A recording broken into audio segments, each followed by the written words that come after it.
Welcome to gradient.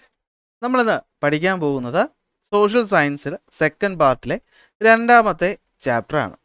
ഒന്നാമത്തെ ചാപ്റ്ററിൻ്റെ full ഏതാണ്ട് നമ്മൾ 8-9 ഭാഗങ്ങളായിട്ടാണ് എന്ത് ചെയ്തേക്കുന്നത്, നമ്മുടെ ഫസ്റ്റ് ചാപ്റ്റർ അപ്ലോഡ് ചെയ്തേക്കുന്നത്. ചെറിയ ചെറിയ ഭാഗങ്ങളായിട്ടാണ്. അങ്ങനെ നമ്മൾ ഫസ്റ്റ് ചാപ്റ്റർ അങ്ങനെ ഒടുവിൽ കംപ്ലീറ്റ് ചെയ്തു. വലിയ ചാപ്റ്റർ ആയിരുന്നു.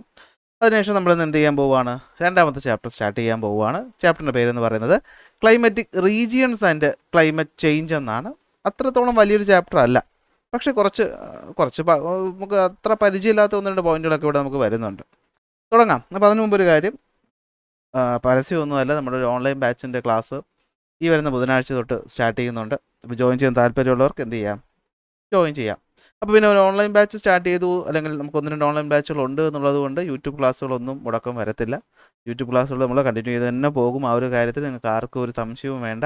ഓക്കെ, നമ്മൾ തുടങ്ങിയിട്ടുണ്ടെങ്കിൽ അത് ഉറപ്പായിട്ടും അത് കണ്ടിന്യൂ ചെയ്ത് പോവുക തന്നെ ചെയ്യും. ഓക്കെ, അപ്പോൾ ഇത് പേഴ്സണൽ അറ്റൻഷൻ, അതുപോലെ തന്നെ ചിലർക്ക് ഡൗട്ടുകളൊക്കെ ഉണ്ടാവും. അപ്പോൾ അതൊക്കെ ക്ലിയർ ചെയ്ത് പോകാൻ വേണ്ടിയിട്ട് ഓൺലൈൻ ബാച്ച്, അത് കുട്ടികളുടെ റിക്വസ്റ്റ് പ്രകാരം തന്നെയാണ് നമ്മൾ എന്ത് ചെയ്തിട്ടുള്ളത്, സ്റ്റാർട്ട് ചെയ്തിട്ടുള്ളത്. അപ്പോൾ അത് ഒരു സൈഡിൽ നടന്നോളും. അതുപോലെ നമ്മുടെ യൂട്യൂബ് ക്ലാസ്സുകളും അതും നമ്മൾ അപ്ലോഡ് ചെയ്തുകൊണ്ടിരിക്കുന്ന ആ ഒരു ഫ്രീക്വൻസി തന്നെ എന്ത് ചെയ്യും, നമ്മൾ വീണ്ടും കണ്ടിന്യൂ ചെയ്യുന്നതായിരിക്കും. ഓക്കെ, അപ്പോൾ ആ കാര്യത്തിൽ ആർക്കും സംശയവും പേടിയൊന്നും വേണ്ട. അപ്പോൾ climatic regions and climatic change ചാപ്റ്ററിൽ പേര് കേൾക്കുമ്പോൾ തന്നെ നമുക്കറിയാം ക്ലൈമറ്റിക് റീജിയൻ എന്താണ്. ക്ലൈമറ്റ് എന്നുള്ള കാര്യത്തിൽ അല്ലേ, എന്താണ് ക്ലൈമറ്റ് എന്ന് ചോദിച്ചാൽ നിങ്ങൾക്ക് എല്ലാവർക്കും അറിയായിരിക്കും അല്ലേ. ഫസ്റ്റ് ചാപ്റ്റർ കണ്ട എല്ലാവരും ക്ലൈമറ്റ് എന്താണെന്നുള്ള കാര്യവും ക്ലൈമറ്റിനെ ഇൻഫ്ലുവൻസ് ചെയ്യുന്ന ഫാക്ടേഴ്സ് എന്താണെന്നുള്ള കാര്യമൊക്കെ നന്നായി പഠിച്ചവരാണ് അല്ലേ. അപ്പോൾ ക്ലൈമറ്റിക് റീജിയൻ എന്ന് പറഞ്ഞാൽ എന്തായിരിക്കും? റീജിയൻ എന്ന് പറഞ്ഞാൽ ഒരു പ്രദേശം അല്ലേ, ഒരു പ്രത്യേക ഒരു എക്സ്റ്റെൻസീവ് ഏരിയ. അപ്പോൾ ഒരു ഏരിയയിൽ കാണപ്പെടുന്ന ക്ലൈമറ്റ്, അതാണ് ക്ലൈമറ്റിക് റീജിയൻ എന്ന് വേണമെങ്കിൽ ഓർത്ത് വയ്ക്കാം. അതായത് നമ്മുടെ ഒരു സ്ഥലം, ഒരു എക്സ്റ്റെൻസീവ് ആയിട്ടുള്ള ഒരു ലാൻഡ്, ആ ലാൻഡിലെ ക്ലൈമറ്റ് എന്ന് പറയുന്നത് മറ്റ് സ്ഥലങ്ങളെക്കാളും കുറച്ച് വ്യത്യസ്തമായിരിക്കും. അങ്ങനെ നമുക്ക് നമ്മുടെ ഭൂമിയെ പല പല ക്ലൈമറ്റിക് റീജിയനുകളായിട്ട് ഡിവൈഡ് ചെയ്യാൻ പറ്റും. ഞാൻ നിങ്ങളുടെ ആമസോൺ വനാന്തരങ്ങൾ എന്ന് പറഞ്ഞാൽ നിങ്ങളുടെ മനസ്സിൽ എന്തായിരിക്കും വരുന്നത്? എപ്പോഴും നല്ല പച്ചപ്പ് പിടിച്ച വലിയ തിക്കായിട്ടുള്ള ഫോറസ്റ്റ്, വലിയ പാമ്പുകളും വലിയ വന്യമൃഗങ്ങളും ഒക്കെ ഉള്ള വലിയൊരു സ്ഥലം എന്ന് നിങ്ങളുടെ മനസ്സിൽ വരൂലേ? വരും. ഞാൻ അന്റാർട്ടിക്ക എന്ന് പറഞ്ഞാൽ തണുത്ത് ഐസ് മൂടി കിടക്കുന്ന ഒരു സ്ഥലവും നിങ്ങളുടെ മനസ്സിൽ വരും. ഇതേ ഇവിടെ നമ്മുടെ നിഖിൽ ഷിബു ഇവിടെ പോയേക്കുകയാണ്. നിഖിൽ ഷിബു കാനഡയിലാണ് ഇപ്പോൾ. എവിടെയാണിപ്പോൾ? കാനഡ. ഇപ്പോൾ നമ്മളൊരു ട്രെൻഡ് ആണല്ലോ അല്ലേ. നമ്മൾ പഠിക്കുന്നു, ബിരുദം ഡിഗ്രി വരെയൊക്കെ പഠിച്ചു കഴിയുന്നു, നേരെ എങ്ങോട്ട് പോകുന്നു? വിദേശത്തോട്ട് പോകുന്നു, ജോലിക്ക് വേണ്ടി പോകുന്നു, പഠിക്കാൻ വേണ്ടി പോകുന്നു, ജോലി ചെയ്ത് പഠിക്കാൻ വേണ്ടി പോകുന്നു, പല പല ഉദ്ദേശങ്ങളിലായിട്ട് പോകുന്നു. അങ്ങനെ കാനഡയിലേക്ക് പോയ നമ്മുടെ നിഖിൽ ഷിബു അവിടെ എത്തിയപ്പോഴത്തേക്കും എന്തായിരുന്നു, അവിടെ വിൻ്റർ സീസൺ സ്റ്റാർട്ട് ചെയ്യുന്ന സമയമായിരുന്നു. എന്തായിരുന്നു അവിടെ? വിൻ്റർ സീസൺ അഥവാ കോൾഡ് സീസൺ സ്റ്റാർട്ട് ചെയ്യുന്ന സമയമായിരുന്നു. നമ്മുടെ നിഖിൽ ഷിബു കേരളത്തിലുള്ള ആളാണ്. നമ്മൾ കേരളത്തിലുള്ളവർക്കുള്ള പ്രത്യേകത, നമ്മളെ ഗോഡ്സ് ഓൺ കൺട്രി എന്നൊക്കെ വിളിക്കുന്ന പ്രത്യേകത എന്താണെന്ന് വെച്ച് കഴിഞ്ഞാൽ, നമുക്ക് അധികം ചൂടുമില്ല, അധികം തണുപ്പുമില്ല. എന്നായിരുന്നു വെപ്പ്. പക്ഷേ ഇപ്പം ഭയങ്കര ചൂടാണല്ലേ. ഇപ്പോൾ സമ്മറൊക്കെ ആയിട്ട് കാനഡാതിരിക്കാൻ വയ്യ. എന്നാലും മറ്റ് പല സ്ഥലങ്ങളെയും വെച്ച് നോക്കുമ്പോൾ നമുക്ക് അധികം ചൂടും തണുപ്പൊന്നുമില്ല. അങ്ങനെയുള്ള നാട്ടിൽ നിന്ന് ജീവിച്ച് നിഖിൽ ഷിബു ഓടിപ്പോയി കാനഡയിൽ പോയപ്പോൾ പുള്ളി ഞെട്ടിപ്പോയി. കാരണം എന്താണ്, അവിടെ ഈ പറയുന്ന കോൾഡ് സീസൺ സ്റ്റാർട്ട് ചെയ്ത് കഴിഞ്ഞാൽ പിന്നെ അതികഠിനമായ കോൾഡാണ്. അതായത് എന്താണ്, മഞ്ഞ് വീഴ്ചയൊക്കെ ഉണ്ട് അല്ലേ. രാവിലെ എണീറ്റ് മുറ്റത്ത് നോക്കുമ്പോൾ മുറ്റം മൊത്തം എന്തായിരിക്കും? മഞ്ഞായിരിക്കും. അപ്പോൾ അങ്ങനെ മനസ്സിലായല്ലേ, നമ്മൾ ഈ പറയുന്ന കേരളം എന്ന് പറയുന്ന സ്ഥലം ഏഷ്യയിലാണ്. അവിടെ നിന്ന് എന്ത് ചെയ്തു, നോർത്ത് അമേരിക്കയിലെ കാനഡയിലേക്ക് പോയപ്പോൾ കാലാവസ്ഥയിൽ നല്ല രീതിയിലുള്ള വ്യത്യാസം വന്നു. അങ്ങനെ കാലാവസ്ഥ എന്ന് പറയുന്നത് സ്ഥലത്തിനനുസരിച്ച് എന്ത് ചെയ്യാറുണ്ട്, മാറാറുണ്ട്. അപ്പോൾ കാലാവസ്ഥ എന്ന് പറയുമ്പോൾ അതിനകത്ത് എന്തൊക്കെ വരും? ടെമ്പറേച്ചർ അല്ലേ, പ്രസിപ്പിറ്റേഷൻ, വിൻഡ്, എല്ലാം നമ്മൾ ഫസ്റ്റ് ചാപ്റ്റർ സെറ്റായിട്ട് പഠിച്ചതാണ് അല്ലേ. കുറച്ച് വലുതാണെങ്കിലും പഠിച്ചു കാണും അല്ലേ, പഠിച്ചില്ലേ? അപ്പോൾ ഈ പറയുന്ന ടെമ്പറേച്ചർ, പ്രസിപ്പിറ്റേഷൻ, വിൻഡ്, ഇങ്ങനെയുള്ള ഫാക്ടേഴ്സുകളാണ് ഒരു സ്ഥലത്തെ കാലാവസ്ഥയെ തീരുമാനിക്കും. ഈ കാലാവസ്ഥ എന്ന് പറയുന്നത് സ്ഥലത്തിനനുസരിച്ച് എന്ത് ചെയ്യും, മാറും. അതായത് എല്ലാ സ്ഥലത്തും അല്ലെങ്കിൽ നമ്മുടെ വേൾഡിലെ എവരി സ്ഥലങ്ങളിലും എന്താണ്, ഒരേ കാലാവസ്ഥ അല്ല. അപ്പോൾ ക്ലൈമറ്റിക് റീജിയൻ എന്ന് പറഞ്ഞാൽ ഇത്രയേ ഉള്ളൂ. എന്താണ് നോക്കിയേ, ക്ലൈമറ്റിക് എലമെൻറ്റുകളിൽ അല്ലെങ്കിൽ വെതർ എലമെൻറ്റുകളിൽ ഉണ്ടാകുന്ന വ്യത്യാസം കാരണം, അതായത് ടെമ്പറേച്ചർ, പ്രഷർ, പ്രസിപ്പിറ്റേഷൻ പോലുള്ള കാര്യങ്ങൾ ഉണ്ടാകുന്ന വ്യത്യാസം കാരണം നമ്മുടെ വേൾഡിനെ പല പല ക്ലൈമറ്റിക് റീജിയനുകളായിട്ട് ഡിവൈഡ് ചെയ്തിട്ടുണ്ട്. അപ്പോൾ എന്താ ഒരു ക്ലൈമറ്റിക് റീജിയൻ? ഒരു റീജിയൻ അവിടെ കാണുന്ന ക്ലൈമറ്റ്. അതായത് നോക്കിയേ, climatic region is N extensive geographical area in which similar climatic characteristics are observed അല്ലേ. ഒരേപോലത്തെ ക്ലൈമറ്റ് കാണിക്കുന്ന ഒരു ഏരിയ അല്ലെങ്കിൽ ഒന്നിലധികം ഏരിയ, അതിനെയാണ് നമ്മൾ എന്ത് വിളിക്കുന്നത്, ക്ലൈമറ്റിക് റീജിയൻ എന്ന് വിളിക്കുന്നത്. ഒരു കാര്യം കൂടെ ഓർമ്മിപ്പിക്കാം, നോട്ട് വേണമെന്നുള്ളവർ മാക്സിമം നിങ്ങൾ ടെലഗ്രാം ഗ്രൂപ്പ് അല്ലെങ്കിൽ ടെലഗ്രാം ഉള്ളവരാണെങ്കിൽ ടെലഗ്രാം ചാനലിൽ തന്നെ ജോയിൻ ചെയ്യാം. കാരണം അവിടെ ആകുമ്പോൾ നിങ്ങൾക്ക് ചാനലിൽ ജോയിൻ ചെയ്യാം, ഫയൽസിൻ്റെ സെക്ഷനിൽ പോകാം, ചാപ്റ്ററിൻ്റെ പേര് സെർച്ച് ചെയ്ത് നിങ്ങൾക്ക് നോട്ട് ഡൗൺലോഡ് ചെയ്തെടുക്കാൻ പറ്റുന്നതാണ്.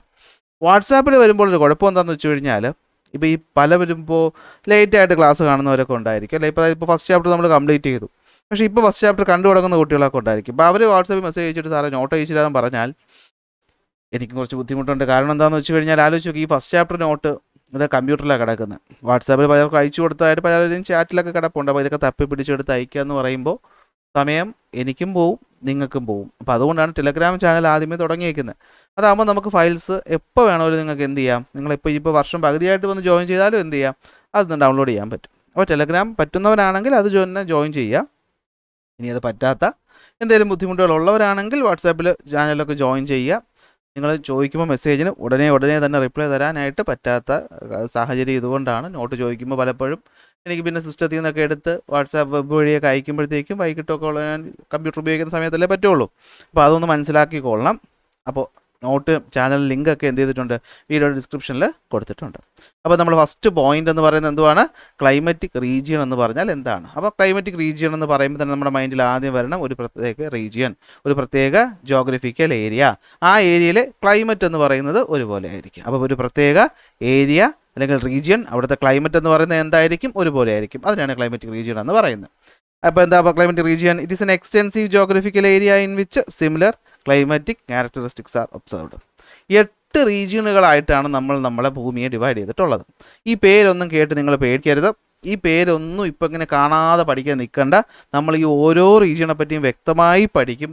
അങ്ങനെ പഠിച്ചു കഴിയുമ്പോൾ നിങ്ങളുടെ മനസ്സിൽ താനേ ഇത് വന്നോളും. ഓക്കെ, അല്ലാതെ ഇപ്പോഴേ ഈ പറഞ്ഞ 8 എണ്ണം ഇരുന്ന് മനസ്സിൽ റിപ്പീറ്റ് ചെയ്ത് കാണാതെ പഠിച്ച് സമയം കളയണ്ട.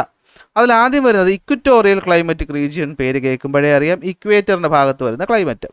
അടുത്ത് മൺസൂൺ ക്ലൈമറ്റിക് റീജിയൻ. അതായത് ഈ ഇക്വേറ്ററിൻ്റെ ഭാഗത്ത് ഉണ്ടാവേണ്ട ക്ലൈമറ്റിന് ഒരു വ്യത്യാസമായിട്ട് മൺസൂൺ വിൻഡുകൾ എന്ത് ചെയ്യും, ആ സ്ഥലത്തെ ക്ലൈമറ്റിനെ ഇൻഫ്ലുവൻസ് ചെയ്യും. മൺസൂൺ വിൻഡൊക്കെ പഠിപ്പിച്ച് ഓർമ്മയാണ് കേട്ടോ. അങ്ങനെ മൺസൂൺ വിൻഡ് ഇൻഫ്ലുവൻസ് ചെയ്യുന്ന സ്ഥലങ്ങളെയാണ് നമ്മൾ മൺസൂൺ ക്ലൈമറ്റിക് റീജിയൻ എന്ന് വിളിക്കുന്നത്. അടുത്ത് വരുന്നത് സവാന ക്ലൈമറ്റിക് റീജിയൻ അഥവാ ഗ്രാസ് ലാൻഡുകൾ, ഹോട്ട് ഡെസേർട്ടുകൾ, temperate grass land, Mediterranean climatic region, taiga region, tundra region. ഇതിൽ ഈ ടൈഗയും തുണ്ട്രയും ഒക്കെ നിങ്ങൾ ആദ്യം കേൾക്കുന്നതായിരിക്കും അല്ലേ, എന്ത് സംഭവമാണെന്ന് വിചാരിച്ച് പേടിച്ചിരിക്കും. സിമ്പിളാണ്, നമുക്ക് അതൊക്കെ ഓരോ ഹെഡിങ് നമുക്ക് പഠിക്കാനുണ്ട്. ആ സമയത്ത് നമുക്ക് എന്ത് ചെയ്യാം, പഠിക്കാം. അതിൽ ഇന്നത്തെ ക്ലാസ്സിൽ നമ്മൾ ഇക്വറ്റോറിയൽ ക്ലൈമറ്റിക് റീജിയനും അതുപോലെ മൺസൂൺ ക്ലൈമറ്റിക് റീജിയനെയും പറ്റിയിട്ടാണ് പഠിക്കാൻ പോകുന്നത്. 2 എണ്ണം വെച്ച് നമുക്ക് എന്ത് ചെയ്യാം, ഓരോ ദിവസമായിട്ട് കംപ്ലീറ്റ് ചെയ്യാം. ഈ 2 റീജിയൻ എന്ന് പറയുമ്പോൾ നമ്മളത് എവിടെ കാണപ്പെടുന്നു, അവിടുത്തെ പ്രത്യേകത എന്താണ്, എന്തുകൊണ്ട് ഈ ക്ലൈമറ്റ് അവിടെ ഉണ്ടാകുന്നു, അവിടുത്തെ ആൾക്കാരുടെ ജീവിതം എന്താണ്, അവിടുത്തെ ചെടികൾ, ഫ്ലോറ, ഫോന, മൃഗങ്ങൾ, ഇതൊക്കെ എന്താണെന്നുള്ള കാര്യമാണ് നമ്മൾ എന്ത് ചെയ്യാൻ പോകുന്നത്, പഠിക്കാനായിട്ട് പോകുന്നത്. അത്യാവശ്യം കുറച്ച് കാര്യങ്ങൾ അതിനകത്ത് പഠിക്കണം. സമയം കളയാതെ നമുക്ക് ആദ്യം തന്നെ ഇവിടെ പോവാം, ഇക്വറ്റോറിയൽ ക്ലൈമറ്റിക് റീജിയനിലോട്ട് പോവാം. ഇങ്ങോട്ട് പോവാം, ഇക്വറ്റോറിയൽ ക്ലൈമറ്റിക് റീജിയൻ. അപ്പോൾ അതിനാദ്യം നമ്മൾ മാപ്പ് വെച്ച് പഠിക്കുന്നതാണ് നല്ലത്. ദേ നിങ്ങൾ ഈ കാണുന്നതാണ് ഇക്വറ്റോറിയൽ ക്ലൈമറ്റിക് റീജിയൻ എന്ന് പറയുന്നത്. എന്ന് വെച്ചാൽ ഇവിടെ ഈ റെഡ് കളറിൽ കാണപ്പെടുന്ന ഈ സ്ഥലങ്ങളാണ് മക്കളെ എന്ത്, ഇക്വറ്റോറിയൽ ക്ലൈമറ്റിക് റീജിയൻ. എന്താ പ്രത്യേകത, ഈ നിൽക്കുന്ന 0 ഡിഗ്രി ലൈനിനല്ലേടാ നമ്മൾ ഇക്വേറ്റർ എന്ന് വിളിക്കുന്നത്. അപ്പോൾ ഇക്വേറ്ററിൻ്റെ മുകളിലും താഴെയായിട്ട് അതിലവർ പറയുന്നുണ്ട്, ഇക്വേറ്ററിൻ്റെ മുകളിലും താഴെയും 10 ഡിഗ്രി മുകളിലും അതുപോലെ തന്നെ ഏതാണ്ട് 10 ഡിഗ്രി താഴെയായിട്ട് വരുന്ന ഭാഗമാണ് എന്തെന്ന് പറയുന്നത്, ഇക്വറ്റോറിയൽ ക്ലൈമറ്റിക് റീജിയൻ എന്ന് പറയുന്നത്. അപ്പോൾ നമ്മുടെ ഇക്വേറ്ററിന് 10 ഡിഗ്രി മുകളിലും അതുപോലെ 10 ഡിഗ്രി താഴെയും വരുന്ന ഈ ഒരു ഭാഗത്തിനാണ് നമ്മൾ എന്ത് വിളിക്കുന്നത്, ഇക്വറ്റോറിയൽ ക്ലൈമറ്റിക് റീജിയൻ എന്ന് വിളിക്കുന്നത്. ഫസ്റ്റ് പോയിന്റ് സെറ്റ് ആണല്ലോ, ഇക്വേറ്ററിൻ്റെ 10 ഡിഗ്രി നോർത്തിലും 10 ഡിഗ്രി സൗത്തിലും കാണപ്പെടുന്ന റീജിയനാണ് ഇക്വറ്റോറിയൽ ക്ലൈമറ്റിക് റീജിയൻ. ഇവിടെ നമുക്ക് നോക്കിക്കഴിഞ്ഞാൽ കാണാൻ പറ്റുന്നുണ്ട് എവിടെയൊക്കെയാണ്, നമ്മുടെ ആമസോൺ ബേസിൻ, അതുപോലെ നമ്മുടെ ആഫ്രിക്കയിലെ സെൻട്രൽ ആഫ്രിക്കൻ റീജിയൻ, അതുപോലെ നമ്മുടെ south east Asia, Indonesia, Malaysia എന്നൊക്കെ പറയുന്ന ഭാഗങ്ങളുണ്ടല്ലോ. അപ്പോൾ ഈ ഒരു ഭാഗങ്ങളൊക്കെയാണ് എന്തെന്ന് പറയുന്നത്, ഇക്വറ്റോറിയൽ ക്ലൈമറ്റിക് റീജിയൻ എന്ന് പറയുന്നത്. ഇവിടുത്തെ പ്രത്യേകത എന്തായിരിക്കും, ഇവിടെ നമ്മൾ ഇക്വേറ്റർ എന്ന് എവിടെ കണ്ടാലും നമുക്ക് ജോഗ്രഫിയിൽ എന്താണ്, സൂര്യപ്രകാശം നേരെ വന്ന് വീഴുന്ന സ്ഥലം, സൂര്യപ്രകാശം നേരെ വന്ന് വീഴുന്ന സ്ഥലം, സൂര്യപ്രകാശം നേരെ വന്ന് വീഴുന്ന സ്ഥലം ഒന്ന് മനസ്സിൽ ഓർത്തു വയ്ക്കാൻ പറ്റും. അതുകൊണ്ട് തന്നെ ഇവിടുത്തെ ടെമ്പറേച്ചർ എന്ന് പറയുന്നത് കൂടുതലായിരിക്കുമല്ലോ. ആണ്, കഴിഞ്ഞ ചാപ്റ്റർ പഠിച്ച് നിങ്ങൾക്ക് അറിഞ്ഞുകൂടെടാ, ഡേ ടൈം ടെമ്പറേച്ചർ നന്നായിട്ട് കൂടിയാണ്, ഇൻസുലേഷൻ നന്നായിട്ട് വരികയാണെങ്കിൽ എന്ത് പറ്റും, ഇവിടെ കൺവെക്ഷൻ ഉണ്ടാവും അല്ലേ, എന്തുണ്ടാവും, കൺവെക്ഷൻ ഉണ്ടാവും. കൺവെക്ഷൻ ഉണ്ടായിക്കഴിഞ്ഞാൽ അവിടെ മേഘങ്ങളുണ്ടാവും, അത് കാരണം മഴ പെയ്യും, കൺവെക്ഷൻ റെയിൻഫോൾ ഓർമ്മയുണ്ടല്ലോ. അപ്പോൾ ഇവിടെ എന്തായിരിക്കും, നല്ല രീതിയിലുള്ള മഴയും കിട്ടും, നല്ല രീതിയിലുള്ള എന്ത് കിട്ടും, മഴയും കിട്ടും. തീർന്നു, ഇക്വറ്റോറിയൽ ക്ലൈമറ്റിക് റീജിയൻ ഇത്രയേ ഉള്ളൂ. അപ്പോൾ എന്താണ് ഇക്വറ്റോറിയൽ ക്ലൈമറ്റിക് റീജിയൻ എന്ന് വെച്ച് കഴിഞ്ഞാൽ ഇക്വേറ്ററിൻ്റെ 10 ഡിഗ്രി നോർത്തിലും 10 ഡിഗ്രി സൗത്തിലുമായി കാണപ്പെടുന്നു. അവിടെ സൂര്യപ്രകാശം നന്നായി കിട്ടുന്നത് കാരണം അവിടുത്തെ ടെമ്പറേച്ചർ വളരെയധികം കൂടുതലാണ്. ടെമ്പറേച്ചർ കൂടുന്നത് കൊണ്ട് എന്ത് പറ്റും? ഈ കൺവെക്ഷൻ ഉണ്ടാകും. കൺവെക്ഷൻ ഉണ്ടായാൽ അവിടെ എന്ത് പറ്റും? ഉച്ച കഴിഞ്ഞിട്ട് മഴയുണ്ടാകും ഇല്ലേ? രാവിലെ തൊട്ടുള്ള ചൂട് കാരണം ഈർപ്പം എല്ലാം അടിച്ചു മുകളിൽ പോയി മേഘങ്ങളായി മാറി ആ മേഘങ്ങൾ എന്ത് ചെയ്യും? മഴ പെയ്യിപ്പിക്കും. അങ്ങനെ പെയ്യിപ്പിക്കുന്ന കൺവെക്ഷൻ റെയിൻഫോൾ ഉണ്ടാവും എല്ലാ ദിവസവും ഉച്ച കഴിയുമ്പോൾ. അപ്പോൾ അവിടുത്തെ റെയിൻഫോൾ എന്തായിരിക്കും? കൂടുതലായിരിക്കും. ഒരിടത്ത് നല്ല രീതിയിൽ മഴയുണ്ട്, നല്ല രീതിയിൽ വെയിലുണ്ട്. ചെടികൾക്ക് വളരാൻ ഇതിലും നല്ല കാലാവസ്ഥ വേണോ?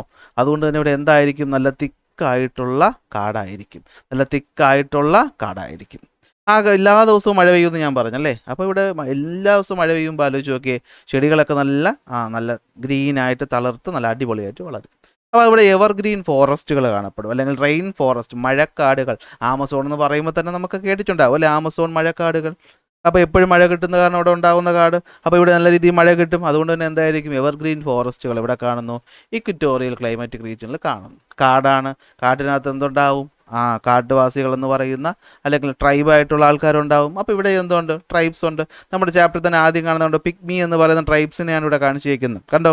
അപ്പോൾ ഇതാണ് എന്തെന്ന് പറയുക, കണ്ടോ? പിഗ്മി ട്രൈബിനെയാണ് ഇവിടെ കാണിച്ചിരിക്കുന്നത്. ഇവരെന്ന് പറയുന്ന ഇക്വറ്റോറിയൽ ക്ലൈമാറ്റിക് റീജിയനിൽ കാണപ്പെടുന്നവരാണ്. പോയിന്റുകൾ പഠിച്ചല്ലോ. നമുക്കിനി ഓരോ പോയിന്റ് എടുത്ത് നോക്കാം. എന്താണ്? 10 ഡിഗ്രി നോർത്തും 10 ഡിഗ്രി സൗത്തിനും ഇടയിലായിട്ട് കാണപ്പെടുന്നു. ഇവിടുത്തെ പ്രധാനപ്പെട്ട ക്യാരക്ടർ എന്ന് പറയുന്നത് എന്താണ്? ഹൈ ടെമ്പറേച്ചറും ഹൈ റെയിൻഫോളും ആണ്. ഓക്കെ, കാരണം എന്താണ്? സൂര്യപ്രകാശം ഇവിടെയാണ് വെർട്ടിക്കലായിട്ട് വീഴുന്നത്. പഠിച്ചു, നമ്മളെല്ലാം പഠിച്ചു കഴിഞ്ഞു. അതുകൊണ്ട് എന്ത് പറ്റും? ഹൈ എയർ കൺവെക്ഷൻ കാരണം നല്ല രീതിയിൽ ഇവിടെ എന്തുണ്ടാകും? മഴ ഉണ്ടാകും എല്ലാ ദിവസവും. അതുകൊണ്ട് തന്നെ ഇവിടെ എവർഗ്രീൻ ഫോറസ്റ്റുകളാണ് ഇവിടെ കൂടുതലായിട്ട് കാണപ്പെടുന്നത്. ഓക്കെ ആണല്ലോ, സെറ്റാണല്ലോ. ആ പോയിന്റുകൾ ഒന്നുകൂടി പറഞ്ഞേ. ഇക്വറ്റോറിയൽ ക്ലൈമാറ്റിക് റീജിയൻ എവിടെ കാണപ്പെടുന്നു? 10 ഡിഗ്രി നോർത്തിനും 10 ഡിഗ്രി സൗത്തിനും. ആരുടെ? ഇക്വേറ്ററിൻ്റെ 10 ഡിഗ്രി നോർത്തിനും 10 ഡിഗ്രി സൗത്തിലുമായി കാണപ്പെടുന്നു ഇക്വറ്റോറിയൽ ക്ലൈമാറ്റിക് റീജിയൻ. ഇക്വേറ്റോറിയൽ അല്ലേ. ഇക്വറ്റോറിയൽ ലോ പ്രഷർ ബെൽറ്റ് പഠിച്ചു. അവിടെയും ഇക്വേറ്ററിൻ്റെ മുകളിലും താഴെയും നമ്മൾ പഠിച്ചു അല്ലേ. അതുപോലെ ക്ലൈമറ്റ് എന്തായിരിക്കും? ഹൈ ടെമ്പറേച്ചറും ഹൈ റെയിൻഫോളുമാണ് ഇവിടെ വർഷം മുഴുവനും. കാരണം സൂര്യപ്രകാശം എന്ന് പറയുന്നത് വെർട്ടിക്കലായി വീഴുന്നത് കൊണ്ടാണ് ഈ സംഭവം ഉണ്ടാവുന്നത്. അതുകൊണ്ട് ഇവിടെ എന്ത് പറ്റും? കൺവെക്ഷൻ റെയിൻഫോൾ ഉച്ച കഴിഞ്ഞ് കിട്ടും. മഴയുടെ പ്രോസസ്സ് എന്ന് പറയുന്നത് എന്തായിരിക്കും? ഹൈ ടെമ്പറേച്ചർ കാരണം ഉണ്ടാകുന്ന സ്ട്രോങ് എയർ കൺവെക്ഷനാണ് ഈ പറയുന്ന മഴയ്ക്ക് കാരണമെന്ന് പറയുന്നത്. ഇവിടെ എന്താണ്? എവർഗ്രീൻ ഫോറസ്റ്റുകളാണ് കാണപ്പെടുന്നത്. കാരണം എന്താണ്? നല്ല ചൂടും നല്ല മഴയും ഫോട്ടോസിന്തസിസ് നടക്കാൻ ഇതിൽ നല്ല കണ്ടീഷൻ വേണോ? അപ്പോൾ ഇവിടുത്തെ ചെടികളൊക്കെ നല്ല രീതിയിൽ എന്ത് ചെയ്യും? വളർന്നങ്ങ് പോകും. തീർന്നു. ഫസ്റ്റ് പഠിച്ചു കഴിഞ്ഞു. എത്ര സിമ്പിളായിട്ട് പഠിച്ചു അല്ലേ. അപ്പോൾ അടുത്ത് വരുന്നതാണ് എന്ത്? Monsoon climatic region. ഇവിടെ നിങ്ങൾ ശ്രദ്ധിക്കേണ്ട ഒരു കാര്യം എന്താണെന്ന് വെച്ചാൽ നോക്കണം. ഇതാണ് മൺസൂൺ ക്ലൈമാറ്റിക് റീജിയൻ എന്ന് പറയുന്നത്. അപ്പോൾ മൺസൂൺ ക്ലൈമാറ്റിക് റീജിയൻ നോക്കൂ. നിങ്ങൾ കാണുമ്പോൾ അയ്യോ ഇത് നമ്മുടെ ഇക്വേറ്ററിൻ്റെ ഭാഗത്ത് തന്നെയാണല്ലോ അല്ലേ. ഇവിടെ ഇക്വേറ്ററിൻ്റെ ഈ ഒരു ഭാഗം അല്പം മുകളിലോട്ട് പോകുന്നുവെന്നേ ഉള്ളൂ. അപ്പോൾ എന്തുകൊണ്ട് ഇവിടെ മൺസൂൺ ഉണ്ടാകുന്നത്? ഇത് അറിയണമെങ്കിൽ പ്രഷർ ബെൽറ്റുകളെ പറ്റിയിട്ട് ഒരു ഐഡിയ ഉണ്ടാവണം അല്ലേ. നമുക്ക് ഈ പറയുന്ന equatorial low pressure belt, sub tropical high pressure belt, sub polar low pressure belt എന്നൊക്കെ പറയുന്ന പോയിന്റുകളൊക്കെ നിങ്ങൾ പഠിച്ചിട്ടുണ്ടാവുമല്ലോ അല്ലേ. നമ്മളോട് മൺസൂൺ പറ്റി പഠിച്ച് ഞാൻ വ്യക്തമായിട്ട് എന്ത് ചെയ്തിട്ടുണ്ടായിരുന്നു? ആ പോയിന്റുകൾ നിങ്ങൾക്ക് പറഞ്ഞ് തന്നിട്ടുണ്ടായിരുന്നു. അപ്പോൾ എന്താ സംഭവം? മൺസൂൺ ക്ലൈമാറ്റിക് റീജിയൻ്റെ പ്രത്യേകത എന്താണെന്ന് വെച്ച് കഴിഞ്ഞാൽ, മൺസൂൺ പറ. കഴിഞ്ഞ ചാപ്റ്റർ പഠിച്ചല്ലേ. മൺസൂൺ എന്ന് വെച്ചാൽ എന്താ? മൺസൂൺ എന്ന് വെച്ചാൽ അതൊരു കാറ്റാണ് സാറേ. മൺസൂൺ എന്ന് വെച്ചാൽ എന്താണ്? ഒരു വിൻഡാണ്. ആ വിൻഡ് എന്ത് ചെയ്യും? സീസൺ അനുസരിച്ച് അതിൻ്റെ ഡയറക്ഷൻ ചേഞ്ച് ചെയ്യും. സീസൺ അനുസരിച്ച് ഡയറക്ഷൻ ചേഞ്ച് ചെയ്യുന്ന വിൻഡുകളെയാണ് നമ്മൾ എന്ത് വിളിക്കുന്നത്? മൺസൂൺ എന്ന് വിളിക്കുന്നത്. ഹിപ്പാലസ് ആണ് ഇതിൻ്റെ ഡയറക്ഷൻ കണ്ടുപിടിച്ചതെന്നൊക്കെ ഉള്ള കാര്യം നമ്മൾ എന്ത് ചെയ്തിട്ടുണ്ട്?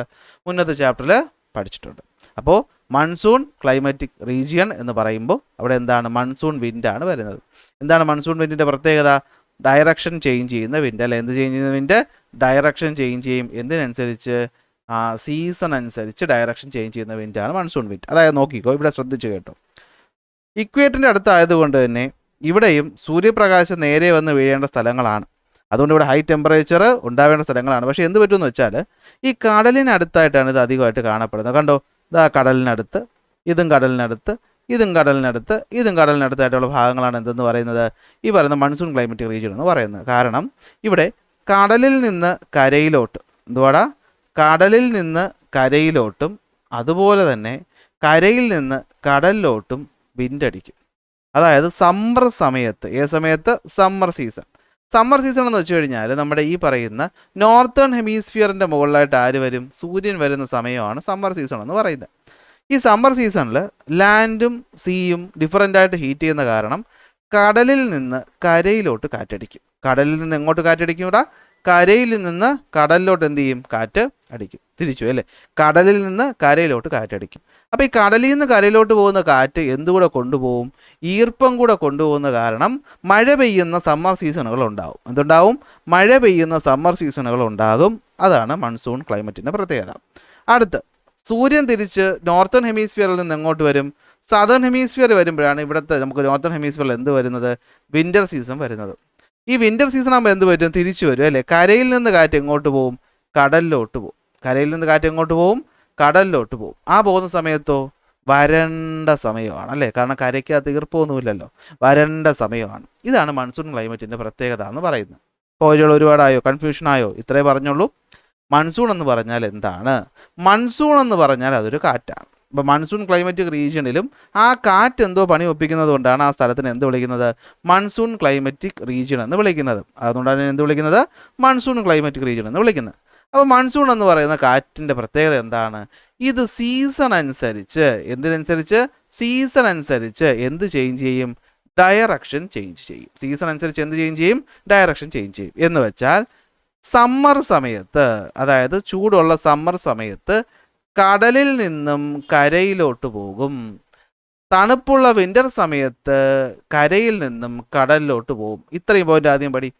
അപ്പോൾ എന്താണ് മൺസൂൺ എന്ന് വെച്ച് കഴിഞ്ഞാൽ? മൺസൂൺ എന്ന് വെച്ച് കഴിഞ്ഞാൽ അതൊരു ഡയറക്ഷൻ ചേഞ്ച് ചെയ്യുന്ന കാറ്റാണ്. ഡയറക്ഷൻ ചേഞ്ച് ചെയ്യുന്ന കാറ്റാണ്. ആ കാറ്റ് സമ്മർ സമയത്ത് കടലിൽ നിന്ന് കരയിലോട്ടും വിൻ്റർ സമയത്ത് കരയിൽ നിന്ന് കടലിലോട്ടും വീശും. ഇത് എന്തുകൊണ്ടാണ് വരുന്നതെന്നൊക്കെ പറയണമെങ്കിൽ നമ്മൾ നമ്മുടെ പ്രഷർ ബെൽറ്റുകളുടെ ഷിഫ്റ്റിംഗ് ഒക്കെ പഠിക്കണം. അതായത് ഇതാ ഇങ്ങനെ കാറ്റ് പോകുന്നതിനെ പറ്റിയിട്ട് നമ്മൾ പഠിച്ചു അല്ലേ, ഓർമ്മയുണ്ടോ? അവിടെ സൗത്ത് ഈസ്റ്റ് ട്രേഡ് വിൻഡ് എന്നൊക്കെ പറഞ്ഞ് പഠിച്ചു. ഈ സൗത്ത് ഈസ്റ്റ് ട്രേഡ് വിൻഡ് ഇതാ പോകുമ്പോൾ കണ്ടോ, ഇതാ ഇവിടെ കണ്ടോ കടലിൽ നിന്ന് മഴ പെയ്യിപ്പിക്കുന്ന കണ്ടോ. അടുത്ത്, ഈ സൗത്ത് ഈസ്റ്റ് ട്രേഡ് വിൻഡ് ഇക്വേറ്ററിനെ ക്രോസ് ചെയ്ത് വലത്തോട്ട് തിരിയും. കോറിയോളിസ് ഫോഴ്സ് കാരണം.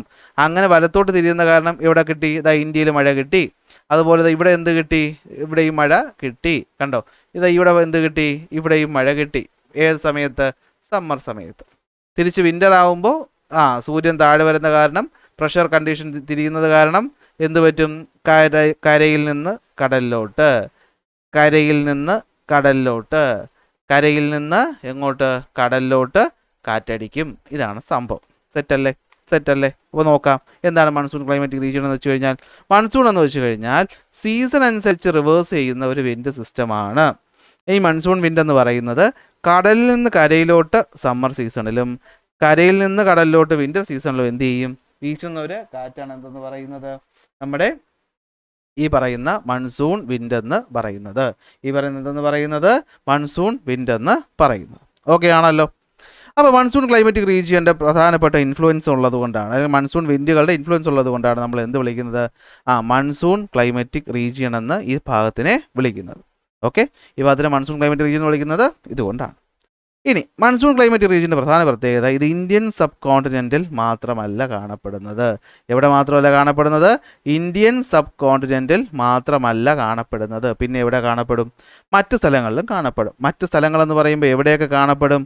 സൗത്ത് ഏഷ്യയിൽ കാണപ്പെടും. അതായത് ഇന്ത്യ, ബംഗ്ലാദേശ്, ശ്രീലങ്ക, നേപ്പാൾ, ഭൂട്ടാൻ, പാകിസ്ഥാൻ. ഇത്രയും സ്ഥലത്തിൻ്റെ പേരൊന്നും പഠിക്കേണ്ട, ഒന്ന് രണ്ട് സ്ഥലത്തിൻ്റെ പേര് പഠിച്ചു വെച്ചാൽ മതി. സൗത്ത് ഈസ്റ്റ് ഏഷ്യയിൽ കാണപ്പെടും. അതായത് Myanmar, Thailand, Vietnam, Cambodia, Laos, Malaysia, Philippines, Indonesia.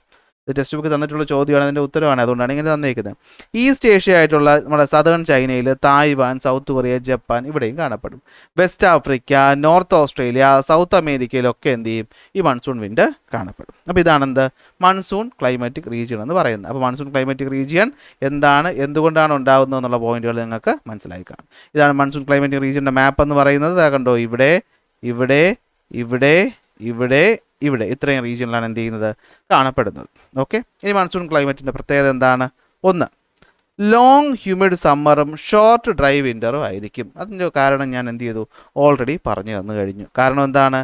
Summer സമയത്താണ് കടലിൽ നിന്നും എങ്ങോട്ട്? കരയിലോട്ട് പോകുന്നത്. സമ്മർ സമയത്താണ് കടലിൽ നിന്നും കരയിലോട്ട് പോകുന്നത്. ഒന്നാമത്തെ ചാപ്റ്റർ പഠിച്ചത് നിങ്ങൾക്കറിയാം. കടലിൽ നിന്ന് കരയിലോട്ട് പോകുമ്പോഴാണ് അവിടെ എന്ത് കൊണ്ടുപോകുന്നത്? മോയ്സ്ചർ അഥവാ ഈർപ്പം കൊണ്ടുപോകുന്നത്. ഈ മോയ്സ്ചറാണ് എന്തിന് കാരണമാകുന്നത്? മഴയ്ക്ക് കാരണമാകുന്നത്.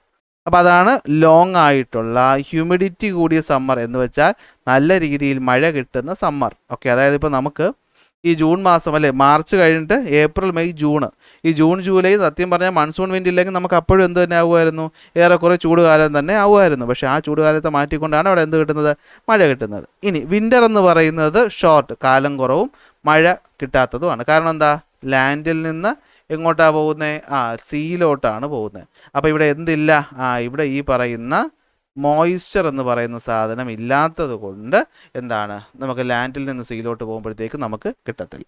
ഓക്കെ ആണല്ലോ. അപ്പോൾ അതാണ് എന്തെന്ന് പറയുന്നത്, സീസണിൻ്റെ പാറ്റേൺ എന്ന് പറയുന്നത്. ഇനി ടെമ്പറേച്ചറിൻ്റെ വേരിയേഷൻ എന്ന് പറയുന്നത് ശ്രദ്ധിച്ചിരുന്നോളാം. ഇത് വേറൊന്നുമല്ല, ഇതെല്ലാം ഫസ്റ്റ് ചാപ്റ്ററിൽ പഠിച്ചതിൻ്റെ ആപ്ലിക്കേഷനാണ് ഈ ചാപ്റ്റർ വരുന്നത്. ഡൈയൂർണൽ റേഞ്ച് ഓഫ് ടെമ്പറേച്ചർ എന്ന് പറയുന്നത് കടലിൻ്റെ ഭാഗത്ത് കുറവായിരിക്കും. അപ്പോൾ ചോദ്യം വരും, എന്താ സാറേ ഡൈയൂർണൽ റേഞ്ച് ഓഫ് ടെമ്പറേച്ചർ? ഒന്നാമത്തെ ചാപ്റ്റർ പഠിച്ചതാണ്. Difference between day temperature and night temperature, അല്ലെങ്കിൽ മാക്സിമം ടെമ്പറേച്ചർ മിനിമം ടെമ്പറേച്ചർ തമ്മിലുള്ള ഒരു ദിവസത്തെ വ്യത്യാസം. സൂര്യ ഉദിക്കുന്നതിന് തൊട്ട് മുമ്പ് ഉച്ചയ്ക്ക് 2 മണിക്ക് നമ്മൾ എടുക്കുന്ന ടെമ്പറേച്ചറുകളാണ് മാക്സിമം മിനിമം എന്ന് പറയുന്നത് അല്ലേ. അപ്പോൾ ഈ ഡിഫറൻസ് എന്ന് പറയുന്നത് കടലിൻ്റെ ഭാഗത്ത് കുറവായിരിക്കും, കരയുടെ ഭാഗത്ത് അതായത് ഇൻറ്റീരിയർ ഭാഗത്ത് കൂടുതലായിരിക്കും. ഇതിൻ്റെ കാരണം ഒന്ന് പറഞ്ഞു വന്നിട്ടുണ്ട് ഇല്ലേ, ഇൻഫ്ലുവൻസ് ഓഫ് ഹ്യൂമിഡിറ്റി എന്ന് പറഞ്ഞിട്ട്. കരയുടെ ഭാഗത്ത് എപ്പോഴും ഹൈ അല്ല എപ്പോഴും കാലാവസ്ഥ കുറവായിരിക്കും. ഇന്ത്യയിൽ ഡൽഹിയുടെ ഭാഗത്തൊക്കെ എന്തായിരിക്കും, കൂടുതലായിരിക്കും. നമ്മളത് പറഞ്ഞ കാര്യമാണ്. ഇനി മഴയുടെ കാര്യം എന്ന് പറഞ്ഞു കഴിഞ്ഞാൽ അത് ഫിസിയോഗ്രഫിയെ ഇൻഫ്ലുവൻസ് ചെയ്യും. അതായത് നമുക്കറിയാം നമ്മുടെ ഇന്ത്യ വെച്ച് തന്നെ പറയാം. ഇന്ത്യയിൽ നമ്മൾ ഈ പറയുന്ന മൺസൂൺ വിൻഡ് വരുമ്പോഴത്തേക്കും കേരളത്തിൽ മഴ കിട്ടും, തമിഴ്നാട്ടിൽ മഴ കിട്ടില്ല. എന്തുകൊണ്ടാണ്? കാരണം കേരളത്തിൻ്റെ തമിഴ്നാടിൻ്റെ ഇടയിലായിട്ട് ഇവിടെ എന്തുണ്ട്, ഒരു വലിയ മൗണ്ടൻ ഉണ്ട് അല്ലേ. ആ മൗണ്ടൻ്റെ പേര് എന്തുവാണ്, വെസ്റ്റേൺ ഗട്ട്സ് ആണ്. അപ്പോൾ വെസ്റ്റേൺ ഗട്ട്സ് എന്ന മൗണ്ടൻ അവിടെ ഉള്ളത് കൊണ്ടാണ് മഴയുടെ അളവിൽ എന്തുണ്ടായത്, റെയിൻഫോളിൻ്റെ ഡിസ്ട്രിബ്യൂഷനിൽ വ്യത്യാസം ഉണ്ടായത്. അതായത് മൗണ്ടൻസും പ്ലേറ്റ്യൂസും ഉള്ളത് കാലാവസ്ഥയെ ഡിപ്പെൻഡ് ചെയ്യും, വിൻഡിൻ്റെ ഡയറക്ഷൻ ഡിപ്പെൻഡ് ചെയ്യും, കോസ്റ്റിൽ നിന്നുള്ള ദൂരത്തിനെ എന്ത് ചെയ്യും, ഡിപ്പെൻഡ് ചെയ്യും. മഴയെന്ന് പറയുന്നത് എല്ലായിടത്തും ഒരുപോലെ ആയിരിക്കണമെന്നില്ല. അതായത് ചിലയിടത്ത് 50 സെൻറ്റിമീറ്റർ ആകാം, ചിലയിടത്ത് 1000 സെൻറ്റിമീറ്റർ വരെ ആകാം. ഇവിടുന്ന് പോകുന്ന മൺസൂൺ വിൻഡ് നമ്മൾ ചിറാപൂഞ്ചി മൗസിൻ ഡ്രാമിൽ എന്ത് ചെയ്യും, നല്ല രീതിയിൽ മഴ പെയ്യിപ്പിക്കാറുണ്ട്. അപ്പോൾ അത് ഓർത്ത് വെച്ചാൽ മതി. അപ്പോൾ ഇതെല്ലാം നമ്മൾ ഫസ്റ്റ് ചാപ്റ്റർ പഠിച്ചതാണ്. ഫസ്റ്റ് ചാപ്റ്റർ നന്നായിട്ട് പഠിച്ച കുട്ടിക്ക് ഇത് ചുമ്മാ എന്ത് ചെയ്യും, കിട്ടും. ഇനി വേരിയേഷൻ ഓക്കെ, ഇവിടെ നോക്കിക്കഴിഞ്ഞാൽ നമ്മുടെ വെജിറ്റേഷൻ എങ്ങനെയാണ് എന്ന് വെച്ചാൽ എന്താ, ഇവിടെ എന്ത് ടൈപ്പ് കാടാണ് കാണപ്പെടുന്നത്. നമ്മൾ തൊട്ടും പഠിച്ചു ഇക്വറ്റോറിയൽ ക്ലൈമാറ്റിക് റീജിയണിൽ നമുക്ക് എവർഗ്രീൻ ഫോറസ്റ്റാണ് കിട്ടുന്നത്. പക്ഷേ മൺസൂൺ ക്ലൈമാറ്റിക് റീജിയണിൽ കൂടുതലും കാണപ്പെടുന്നത് ഡെസിഡിയസ് ഫോറസ്റ്റ് ആണ്. എന്ത് ഫോറസ്റ്റ് ആണ്? ഡെസിഡിയസ് ഫോറസ്റ്റ് ആണ്. എന്തുവാണ് ഡെസിഡിയസ് ഫോറസ്റ്റ് എന്ന് വെച്ച് കഴിഞ്ഞാൽ, ഡെസിഡിയസ് ഫോറസ്റ്റ് എന്ന് വെച്ച് കഴിഞ്ഞാൽ ഇല കൊഴിയുന്ന വനങ്ങൾ. എന്താണ്? ഇല കൊഴിയുന്ന വനങ്ങൾ. ഇല എന്ത് ചെയ്യും, കൊഴിയും. ഓക്കെ, ഇല എന്ത് ചെയ്യും, കൊഴിയും. എന്ന് വെച്ചാൽ നിങ്ങൾ റബ്ബർ മരങ്ങൾ ആലോചിച്ചാൽ മതി. നമുക്കെല്ലാം പരിചയമുള്ള സാധനം റബ്ബറാണ്. ഈ റബ്ബർ ഒരു സീസൺ ആകുമ്പോൾ അതിൻ്റെ ഇല മൊത്തം കൊഴിയത്തില്ലേ? അതുപോലെ ഇവിടുത്തെ പ്രശ്നം അതാണ്. മൺസൂൺ സമയത്ത്, അതായത് ഈ പറയുന്ന ഇപ്പോൾ ഇന്ത്യ എക്സാമ്പിൾ എടുത്താൽ ജൂൺ ജൂലൈ ഒക്കെ ആകുമ്പോഴത്തേക്ക് നല്ല മഴ കിട്ടും അല്ലേ. പക്ഷേ കുറച്ച് കഴിയുമ്പോൾ എന്ത് ചെയ്യും, മഴ അത്രയ്ക്ക് കിട്ടത്തില്ല. അപ്പോൾ മഴ കിട്ടുന്ന സമയങ്ങളിലൊക്കെ നന്നായിട്ട് പെയ്ത് കുറച്ച് കഴിയുമ്പോൾ ഇല കൊഴിയും എന്നങ്ങ് ആലോചിച്ച് വെച്ചാൽ മതി. സത്യത്തിൽ അങ്ങനെ അല്ലെങ്കിൽ ഓർത്ത് വെച്ചാൽ മതി. അപ്പോൾ എന്താണ്, ഇവിടെ എവർഗ്രീൻ ആയിട്ടുള്ള മരങ്ങളും ഉണ്ട്, ഡെസിഡിയസ് ഫോറസ്റ്റും ഉണ്ട്. ഡെസിഡിയസ് എന്ന് വെച്ചാൽ അപ്പോൾ എന്താണ്, ഇല കൊഴിയുന്ന വനങ്ങളും ഉണ്ട്. അപ്പോൾ എന്താ ഡെസിഡിയസ് എന്ന് വെച്ചാൽ, shed their leaves in the dry season. ഇങ്ങനത്തെ ഫോറസ്റ്റുകളാണ് ഇവിടെ ഏറ്റവും കൂടുതലായിട്ട് എന്ത് ചെയ്യുന്നത്, കാണപ്പെടുന്നത്. അപ്പോൾ ഇക്വറ്റോറിയലിൽ ഇ ഫോർ എവർഗ്രീൻ, ഇക്വറ്റോറിയലിൽ എവർഗ്രീൻ ആണെങ്കിൽ ഈ പറയുന്ന മൺസൂണിൽ എന്താണ്, ഡെസിഡിയസ് ഫോറസ്റ്റുകളാണ് കൂടുതലായിട്ട് കാണപ്പെടുന്നത്. ഓക്കെ ഓക്കെ, സെറ്റാണല്ലോ. അപ്പോൾ ഇതാണ് ഇവിടെ പറയുന്നത്, ടെക്സ്റ്റ് ബുക്കിൽ പറയുന്ന പോയിന്റുകൾ തന്നെയാണ് ഞാനിവിടെ എന്ത് ചെയ്യുന്നത്, പറയുന്നത്. മൺസൂണിൻ്റെ പ്രത്യേകത എന്താണ്, ലോങ് ഹ്യൂമിഡ് സമ്മറും ഷോർട്ട് ഡ്രൈ വിൻ്ററുമാണ് കാണപ്പെടുന്നത്. കോസ്റ്റൽ ഏരിയകളിൽ അത്രത്തോളം വ്യത്യാസം വരത്തില്ല, പക്ഷേ ഇൻറ്റീരിയറിൽ മാറും. അതിൻ്റെ ഉത്തരവാണ് ഞാനിവിടെ എന്ത് ചെയ്തത്, തന്നിട്ടുണ്ടായിരുന്നത്. ഫിസിയോഗ്രഫിയെയും ഡയറക്ഷൻ ഓഫ് വിൻഡിനെയും ഒക്കെ അനുസരിച്ചാണ് എന്ത് ചെയ്യുന്നത്, ഇവിടുത്തെ കാലാവസ്ഥയിൽ വ്യത്യാസങ്ങൾ വരുന്നത്. അതാണ് ഞാൻ പോയിന്റ് ആയിട്ട് അവിടെ തന്നത്. 50 മുതൽ 1000 സെൻറ്റിമീറ്റർ വരെ മഴ ഇവിടെ എന്ത് ചെയ്യാറുണ്ട്, കിട്ടാറ് ഉണ്ട്. ഓക്കെ, ഇത് നോക്കിയോ, ഇവിടുത്തെ പ്രധാനപ്പെട്ട വനങ്ങളെ പറ്റിയിട്ടാണ് നമ്മൾ പറയാൻ പോകുന്നത്. കാരണം മൺസൂൺ ഫോറസ്റ്റ് എന്ന് പറയുന്നത് ഇത്തരം ഫോറസ്റ്റ് ആയിരിക്കും. ഇവിടെ പ്രത്യേകത എന്ന് വെച്ചാൽ ഇവിടെ വലിയ മരങ്ങളുണ്ട്, ചെറിയ മരങ്ങളും ഉണ്ട്. ഓക്കെ, ഇവിടുത്തെ ഹൈ ടെമ്പറേച്ചർ അതുപോലെ റെയിൻഫോളും ഒക്കെ ഉള്ളത് കാരണം എന്ത് പറ്റും, നല്ല ഫോറസ്റ്റുകളായ എവർഗ്രീൻ ഫോറസ്റ്റും കാണും, എന്നാൽ ഇല കൊഴിയിക്കുന്ന ഡെസിഡിയസ് ഫോറസ്റ്റ് ഇവിടെ എന്ത് ചെയ്യും, കാണും. കൂടുതലും കാണുന്നത് എന്താണ്, ട്രോപ്പിക്കൽ ഡെസിഡിയസ് ഫോറസ്റ്റുകളാണ്. ഓക്കെ, ഇത്രയും സെറ്റാണല്ലോ. ഓക്കെ ആണല്ലോ. ഇനി നമ്മളിവിടെ നോക്കിക്കഴിഞ്ഞാൽ പോപ്പുലേഷനെ പറ്റിയിട്ട്, ഇവിടുത്തെ ആൾക്കാരുടെ പോപ്പുലേഷനെ പറ്റി നോക്കിയാൽ ഇന്ത്യ ഇതിനകത്ത് വരുന്ന ഭാഗമാണ്. അപ്പോൾ തന്നെ നമുക്കറിയാം ചൈനയും ഇതിനകത്ത് വരുന്നതാണ്. അപ്പോൾ തന്നെ നമുക്കറിയാം എന്താണ്, ഏറ്റവും കൂടുതൽ ഡെൻസിലി പോപ്പുലേറ്റഡ് ആയിട്ടുള്ള റീജിയൻ എന്ന് പറയുന്നത് ഈ പറയുന്ന മൺസൂൺ ക്ലൈമാറ്റിക് റീജിയൻ ആണ്. കാരണം ആലോചിച്ച് നോക്കിയേ, നല്ല മഴ, നല്ല കാലാവസ്ഥ, എന്നാൽ വലിയ കാടുമല്ല. അപ്പോൾ നിങ്ങൾ ചോദിക്കും ഇക്വറ്റോറിയലല്ലേ സാറേ വരേണ്ടതായിരുന്നു. പക്ഷെ ആലോചിച്ച് നോക്കടാ, ഇക്വറ്റോറിയൽ എന്ന് വെച്ചാൽ നിബിഡ വനങ്ങളാണെന്ന് വെച്ചാൽ അത് കയറാൻ പറ്റത്തില്ല, അവിടെ താമസിക്കാൻ പറ്റുമോ. ഇതാകുമ്പോൾ വലിയ മരവും ഇല്ല, എന്നാൽ അത്യാവശ്യത്തിനുണ്ട്. വലിയ എന്താണ് ഈ ഒരു എക്സ്ട്രീമിറ്റി കുറവായതുകൊണ്ട് തന്നെ ഇവിടെയാണ് ആൾക്കാർ കൂടുതലായിട്ട് എന്ത് ചെയ്യുന്നത് താമസിക്കുന്നത്. നിങ്ങൾ ഇത്രയും ആലോചിച്ചാൽ മതി. അവിടെ ആരൊക്കെ വരുന്നുണ്ട്? നമ്മുടെ സ്വന്തം രാജ്യമായിട്ടുള്ള ഇന്ത്യയും അതുപോലെ തന്നെ ചൈനയുടെയും കുറേ ഭാഗങ്ങൾ വരുന്നുണ്ട്. ഇന്ത്യയും ചൈനയും ആകുമ്പോൾ തന്നെ ആയില്ലയുടെ പോപ്പുലേഷൻ്റെ മുക്കാലും അവിടെ തന്നെ ആയില്ലേ. അപ്പോൾ ഹൈ റെയിൻഫോളും അതുപോലെ അവൈലബിലിറ്റി ഓഫ് ലേബർ പോപ്പുലേഷൻ ഉള്ളത് കൊണ്ടും മൺസൂൺ ക്ലൈമറ്റിക് റീജിയനാണ് എന്താണ് ഹൈലി പോപ്പുലേറ്റഡ് റീജിയൻ എന്ന് പറയുന്നത്. ഇവിടെ പ്രധാനമായിട്ടും അരി, നമ്മൾ കഴിക്കുന്ന സാധനം, പഞ്ചസാര നമ്മളിടാതെ നമുക്ക് ചായ കുടിക്കാൻ പറ്റും. അപ്പോൾ sugar cane, jute, cotton, tea, coffee ഇതൊക്കെയാണ് എന്ത് ചെയ്യുന്നത് ഇവിടെ കൂടുതലായിട്ട് കൾട്ടിവേറ്റ് ചെയ്യുന്നത്. ഓക്കെ ആണല്ലോ. അപ്പോൾ ഇവിടുത്തെ പോപ്പുലേഷൻ നമ്മൾ നോക്കിക്കഴിഞ്ഞാൽ one of the most densely populated area എന്ന് പറയുന്നതാണ് എന്ത് ഈ പറയുന്ന മൺസൂൺ റീജിയൻ എന്ന് പറയുന്നത്. One of the most densely populated area ആണെന്ന് പറയുന്നത് മൺസൂൺ റീജിയൻ എന്ന് പറയുന്നത്. ഹൈ റെയിൻഫോളും അവൈലബിലിറ്റി ഓഫ് ലേബറുമാണ് ഇവിടെ എന്ത് ചെയ്യുന്നത് നല്ല രീതിയിൽ ഇൻറ്റൻസീവായി അഗ്രികൾച്ചർ നടത്താനുള്ള കാരണമായിട്ട് കണക്കാക്കുന്നത്. Rice, sugar, jute, cotton, tea, coffee ഒക്കെയാണ് പ്രധാനപ്പെട്ട ക്രോപ്സ് എന്ന് പറയുന്നത്. ഇത് നമ്മൾ ആലോചിച്ചാൽ മതി. നമ്മൾ മലയാളികൾക്ക് ചോറില്ലാതെ പറ്റത്തില്ല. നമ്മൾ കേരളം ഉൾപ്പെടുന്ന ഭാഗമാണെന്ന് അറിയാമായിരിക്കുമല്ലോ. പഞ്ചസാര ഇടാതെ ചായ കുടിക്കാൻ പറ്റുമോ? ഇല്ല. റേഷൻ കടയിൽ നിന്ന് അരി വാങ്ങാതിരിക്കാൻ പറ്റുമോ? പറ്റൂല. അപ്പം നിങ്ങൾ ചോദിക്കും റേഷൻ കടയിൽ അരിയും ജൂട്ടുമായിട്ട് എന്ത് ബന്ധമെന്ന്. ഈ റേഷൻ കടയിൽ അരി വരുന്ന ചാക്കുണ്ടല്ലോ ഇവിടെ, അതുണ്ടാക്കിയിട്ടുള്ളത് എന്ത് വെച്ചിട്ടാണ്? ജൂട്ട് വെച്ചിട്ടാണ്. ഇനി കോട്ടൺ, നമുക്ക് ഡ്രസ്സ് വേണ്ടേ? കോട്ടൺ ഡ്രസ്സല്ലേ നമുക്ക് ഏറ്റവും കൂടുതൽ ചൂടത്തൊക്കെ ഇടാൻ ഇഷ്ടം. പിന്നെ ചായ കുടിക്കാതിരിക്കാൻ പറ്റുമോ? പിന്നെ കുറേ പേർക്ക് കോഫിയാണ് ഇഷ്ടം. അപ്പോൾ ഇതൊക്കെയാണ് ഇവിടെ പ്രധാനപ്പെട്ട ക്രോപ്പ് എന്ന് പറയുന്നത്. ഇതെല്ലാം എന്താണ് ഹൈ ടെമ്പറേച്ചറും ഹൈ ഹ്യൂമിഡിറ്റിയും വേണ്ട ക്രോപ്സാണ്. അതുകൊണ്ട് തന്നെ ഇവരെ ട്രോപ്പിക്കൽ ക്രോപ്പുകളെന്ന് വിളിക്കും. ഇവരെന്ത് വിളിക്കും? ട്രോപ്പിക്കൽ ക്രോപ്പുകളെന്ന് വിളിക്കും. ഓക്കെ ആണല്ലോ. ഇനി ഇവിടുത്തെ കൃഷിയെ പറ്റി നമ്മൾ നോക്കുകയാണെങ്കിൽ ഇവിടെ പ്രധാനമായിട്ട് കാണുന്ന കൃഷിയാണ് ഇൻറ്റൻസീവ് സബ്സിസ്റ്റൻസ് അഗ്രികൾച്ചർ. പേരൊന്നും കേട്ട് പേടിക്കണ്ട. നിങ്ങൾ ഈ സബ്സിസ്റ്റൻസ് എന്ന് പറയുന്ന വാക്ക് ആലോചിച്ചാൽ മതി. സബ്സിസ്റ്റൻസ് എന്ന് വെച്ചാൽ നിലനിൽപ്പിന് വേണ്ടിയിട്ടെന്ന് വിചാരിക്കുക. അതായത് പണ്ട് കാലത്ത് വനത്തിലൊക്കെ താമസിക്കുന്ന ആൾക്കാർ കൃഷി ചെയ്യുന്ന എന്തിനു വേണ്ടിയിട്ടാണ്? കടയിൽ മാർക്കറ്റ് വിട്ട് പൈസ വാങ്ങാൻ വേണ്ടിയിട്ടാണോ? അല്ല, അവനവന് കഴിക്കാൻ വേണ്ടിയിട്ട്. അപ്പോൾ അവൻ എന്ത് ചെയ്യും? സ്വന്തം വീട്ടിലുള്ള ജോലിക്കാരും വീട്ടിൽ കിട്ടുന്ന ചെറിയ ചെറിയ ടൂൾസും ഒക്കെ വെച്ചിട്ട് അവൻ്റെ പറമ്പിൽ എന്ത് ചെയ്യും? കൃഷി ചെയ്ത് ജീവിക്കും. ഇതാണ് സബ്സിസ്റ്റൻസ് ഫാമിംഗ്. എന്നാൽ ഇൻറ്റൻസീവ് സബ്സിസ്റ്റൻസ് ഫാമിംഗ് എന്ന് പറയുമ്പോൾ കുറച്ചുകൂടി നമ്മൾ എന്ത് ചെയ്യും? ഒന്ന് അഡ്വാൻസ് ആയി. അതായത് നമ്മൾ വീട്ടിൽ സ്വന്തമായിട്ട് കൃഷിക്ക് വേണ്ടിയല്ല, കുറച്ചുകൂടി, അതായത് കുറച്ച് ബാക്കി സാധനം എന്ത് ചെയ്യണം? മാർക്കറ്റിൽ കൊണ്ടുപോയി വിറ്റിട്ട് ബാക്കി പൈസ ഉപയോഗിച്ച് നമുക്ക് മറ്റ് ജീവിക്കാനുള്ള സംഭവങ്ങൾ വേണം. അതായത് ഈ പറയുന്ന ഈ പറയുന്ന മൺസൂൺ ക്ലൈമാറ്റിക് റീജിയണിൽ എല്ലായിടത്തും മഴയും അത്യാവശ്യം നല്ല രീതിയിലുള്ള ആൾക്കാരും ഉള്ളത് കൊണ്ട് തന്നെ കൃഷി നമ്മളിവിടെ നല്ല ഇൻറ്റൻസീവായി ചെയ്യുന്നു എന്ന് ആലോചിച്ചാൽ മതി. ജീവിക്കാൻ വേണ്ടി ചെയ്യുന്ന കൃഷി നമ്മളിവിടെ കുറച്ച് നല്ല രീതിയിൽ ചെയ്യുന്നു. അതുകൊണ്ട് തന്നെ ഇൻറ്റൻസീവ് സബ്സിസ്റ്റൻസ് ഫാമിംഗ് എന്ന് വിളിക്കും. ഓക്കെ, എന്ന് വിളിക്കും. ഇൻറ്റൻസീവ് സബ്സിസ്റ്റൻസ് ഫാമിംഗ് എന്ന് വിളിക്കും. എന്നാൽ ചില സ്ഥലങ്ങളിൽ ഇവിടെ എന്തും ചെയ്യാറുണ്ട്? ഷിഫ്റ്റിംഗ് കൾട്ടിവേഷനും ചെയ്യാറുണ്ട്. അയ്യോ, എന്താ ഷിഫ്റ്റിംഗ് കൾട്ടിവേഷൻ? ഇവിടെ നിങ്ങൾ തന്നെ ഒന്ന് ആലോചിച്ച് നോക്കി. നിങ്ങളൊരു പണ്ട് വനത്തിൽ ജീവിക്കുന്ന ഒരാളാണ്. നിങ്ങൾക്ക് ഇന്നത്തെ പോലെ കെമിക്കൽ ഫെർട്ടിലൈസറുകളോ മറ്റ് അറിവുകളോ ഒന്നുമില്ല. നിങ്ങളുടെ ചുറ്റും എന്താണ്? വനമാണ്. അപ്പോൾ നിങ്ങൾ എന്ത് ചെയ്യും? കൃഷി ചെയ്യാൻ വേണ്ടിയിട്ട് നിങ്ങൾ ഈ കുറേ വനത്തിലുള്ള മരങ്ങളെയൊക്കെ എന്ത് ചെയ്യും? മുറിച്ച് കളയും. മുറിച്ചിട്ട് ഒരു പാച്ച് ഓഫ് ലാൻഡിനെ എന്ത് ചെയ്യും? ക്ലിയർ ചെയ്യും. എന്നിട്ട് ഈ സ്മോൾ പാച്ച് ഓഫ് ലാൻഡിൽ എന്ത് ചെയ്യും? നിങ്ങൾ നെല്ലും മറ്റു സാധനങ്ങളും വീട്ടിലേക്ക് വേണ്ട സാധനങ്ങളൊക്കെ നടും. കുറച്ച് ദിവസം നട്ട് കഴിയുമ്പോഴത്തേക്കും ഈ മണ്ണിൻ്റെ ഫെർട്ടിലിറ്റി എന്ത് ചെയ്യും? കുറയും. അപ്പോൾ നിങ്ങൾ ഇവിടുന്ന് തൊട്ടടുത്ത മരങ്ങളെയൊക്കെ മുറിച്ച് ആ സ്ഥലത്തിന് എന്ത് ചെയ്യും? ക്ലിയർ ചെയ്യും. അപ്പോൾ നിങ്ങൾ അഗ്രികൾച്ചർ എന്ത് ചെയ്യുകയാണ്? ഷിഫ്റ്റ് ചെയ്യുകയാണ്. അതുകൊണ്ട് നമ്മളതിനെ എന്ത് വിളിക്കും? ഷിഫ്റ്റിംഗ് അഗ്രികൾച്ചർ എന്ന് വിളിക്കും. എന്ത് വിളിക്കും? ഷിഫ്റ്റിംഗ് അഗ്രികൾച്ചർ എന്ന് വിളിക്കും. എന്ത് വിളിക്കും? ഷിഫ്റ്റിംഗ് അഗ്രികൾച്ചർ എന്ന് വിളിക്കും. ഓക്കെ, അപ്പോൾ ഇതാണ് എന്തെന്ന് പറയുന്നത്? ഷിഫ്റ്റിംഗ് അഗ്രികൾച്ചർ എന്ന് പറയുന്നത്. ഇന്ത്യയിൽ ജൂം എന്ന പേരിലാണ് ഇതിനറിയപ്പെടുന്നത്. ഇന്ത്യയിൽ വേറെ പല റീജിയൻസിലും പല പേരിലും അറിയപ്പെടുന്നുണ്ട്. ഞാൻ ഒരു പേരേ ഇവിടെ കൊടുത്തിട്ടുള്ളൂ, കാരണം ഈ ലോക്കൽ നെയിം ടെക്സ്റ്റ് ബുക്ക് ചോദിച്ചിട്ടുണ്ട്. അതുകൊണ്ട് ഇന്ത്യയിൽ ജൂം എന്നറിയപ്പെടുന്നത് ഷിഫ്റ്റിംഗ് കൾട്ടിവേഷനാണ്. മ്യാൻമറിൽ ടൗങ്ക്യ എന്നറിയപ്പെടുന്നു. ടൗങ്ക്യ എന്നറിയപ്പെടുന്നു. തായ്ലൻഡിൽ റേ എന്നറിയപ്പെടുന്നു. മലേഷ്യയിൽ ലഡാങ് എന്നറിയപ്പെടുന്നു. ഇന്തോനേഷ്യയിൽ കൈങ്കിൻ എന്നറിയപ്പെടുന്നു. ഫിലിപ്പൈൻസിൽ മിൽപ്പ എന്നറിയപ്പെടുന്നു. ഇതൊന്നും കാണാതെ പഠിക്കേണ്ടേ. നിങ്ങളുടെ ടെക്സ്റ്റ് ബുക്ക് തന്ന ചോദ്യം ഞാൻ ഇവിടെ തന്നിട്ടുണ്ടെന്നേ ഉള്ളൂ. അപ്പോൾ ഇതാണ് ഇവിടുത്തെ അഗ്രികൾച്ചർ എന്ന് പറയുന്നത്. ഇനി ചെടികളെ പറ്റി പറയുകയാണെങ്കിൽ എന്തായിരിക്കും? ഉയരം കൂടിയതും ഉയരം കുറഞ്ഞതുമായിട്ടുള്ള പലതരം ചെടികളും പലതരം മൃഗങ്ങളും ഇവിടെ എന്ത് ചെയ്യാറുണ്ട്? കാണപ്പെടാറുണ്ട്. ഒറ്റ ലൈനിൽ എന്ത് ചെയ്തിട്ടുള്ളൂ? പറഞ്ഞിട്ടുള്ളൂ. ഇത്രയേ ഉള്ളൂ, തീർന്നു. ഇത്രയും പറയുമ്പോൾ എന്ത് കഴിഞ്ഞു? ഇക്വറ്റോറിയൽ ക്ലൈമാറ്റിക് റീജിയൻ കഴിഞ്ഞു. അപ്പോൾ എന്താണ് ഇക്വറ്റോറിയൽ ക്ലൈമാറ്റിക് റീജിയൻ എന്ന് വെച്ച് കഴിഞ്ഞാൽ മൺസൂൺ ക്ലൈമാറ്റിക് റീജിയൻ കഴിഞ്ഞു. എന്താ മൺസൂൺ ക്ലൈമാറ്റിക് റീജിയൻ എന്ന് വെച്ചാൽ നമ്മുടെ മൺസൂൺ വിൻഡിൻ്റെ ഇൻഫ്ലുവൻസ് ഉള്ള സ്ഥലങ്ങളിൽ നല്ല മഴ പെയ്യിപ്പിക്കുന്ന സമ്മർ സീസണും വരണ്ട വിൻ്റർ സീസണും എക്സ്പീരിയൻസ് ചെയ്യാറുണ്ട്. അത് എക്സ്പീരിയൻസ് ചെയ്യുന്ന സ്ഥലങ്ങളാണ് നമ്മൾ മൺസൂൺ ക്ലൈമാറ്റിക് റീജിയൻ എന്ന് വിളിക്കുന്നത്.